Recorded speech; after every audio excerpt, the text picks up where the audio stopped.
While we're at it, Truth Seeker, why not talk a little baseball? In spring training this year, I gave you 3 teams in the National League that I liked, and I said I liked the Nationals the most out of those 3 teams. The 3 teams were the Nationals, the Cubs, and the Dodgers. And in the American League, I said I liked the Astros again, just like I did last year. Remember, last year I guaranteed the Cubs would win the World Series in spring training, and I said I liked them to beat the Astros. They ended up beating the Indians. Once the Astros were eliminated, I said why the Indians made the most sense. That ended up coming true. You know, I called that in spring training. I said why they would win it in Game 7, winning the 112th World Series on November 2nd, which also came true. The year prior to that in spring training, I said why the Mets would be in the World Series. Everyone laughed at me, but I wasn't laughing, and nobody was laughing at the end, because the Mets were in the 111th World Series. New York, 111.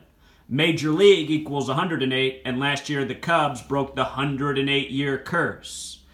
And speaking of curse, I want you to watch this clip of what they say about the curse on the Washington Nationals. They're trying to break their curse tonight against the Cubs.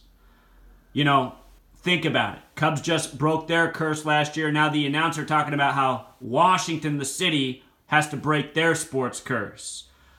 So, we'll see what happens tonight. You know, no matter who wins, I'm feeling pretty good because the teams I listed for this year's World Series, they're all right there. I think the Astros are definitely going to make it in the American League. Just as a reminder, what's up in the American League? Remember after Tropical Storm Harvey that flooded Houston, the first visiting pitcher was Matt Harvey from the New York Mets. Matt Harvey after the flooding from Harvey, and that was exactly 52 days before the start of the World Series. Flood equals 52. Houston, Texas has 52. It flooded on a date with 52 numerology, August 27th, the 239th day of the year, which is the 52nd prime, the same date in history that Stevie Ray Vaughan died, who's remembered for the album Texas Flood, who was a Texan, August 27th, 1990. So anyway, Hurricane Sandy, New York. Now we have a Yankees versus Astros. Well, I guess it's not there yet, is it? That's still got to happen. Or wait, I guess it did happen. The Yankees beat the Indians now. I was writing about this before, but look, the Yankees are now there. So it's going to be Yankees versus Astros for the ALCS. And the Yankees advanced with 5 runs to 2 runs. 5 runs to 2 runs in Game 5. 5-2, a lot like 52. When New York was flooded by Hurricane Sandy, it was on the day leaving 63 days left in the year. Sandy equals 63.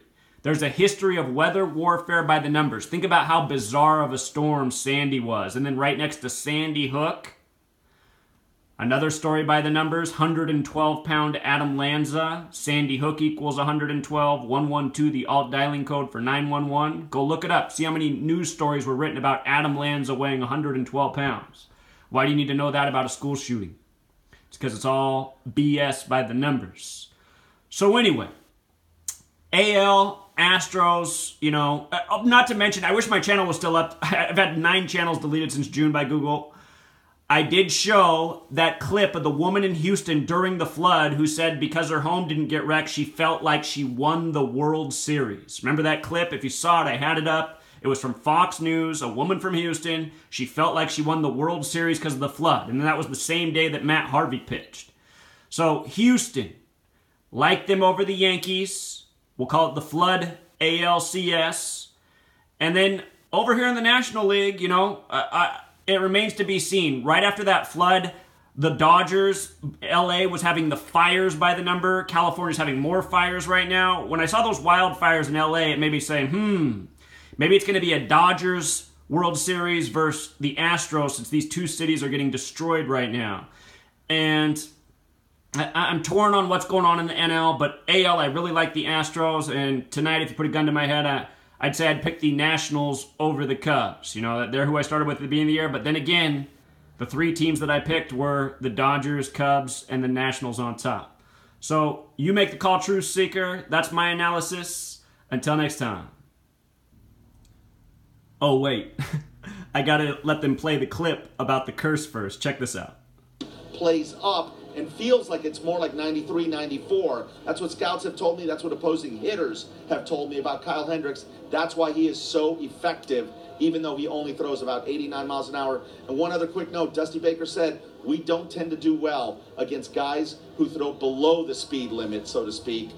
Kyle Hendricks definitely is one of those guys that throws below the speed limit. There's enough bad going on in D.C. without another major sports disappointment. So nothing against the Cubs trying to build that dynasty, but Pedro Gomez on the scene hoping that they end the D.C. major sports curse when it comes to conference and league finals. All right. And then if you missed my work on Ezekiel Elliott, another riddle by the numbers, has a lot to do with 52 as well, because the upcoming Super Bowl is in the land of 10,000 lakes from ancient flooding. Minnesota equals 52 like flood. Go back and check it out, Truth Seeker. Till next time.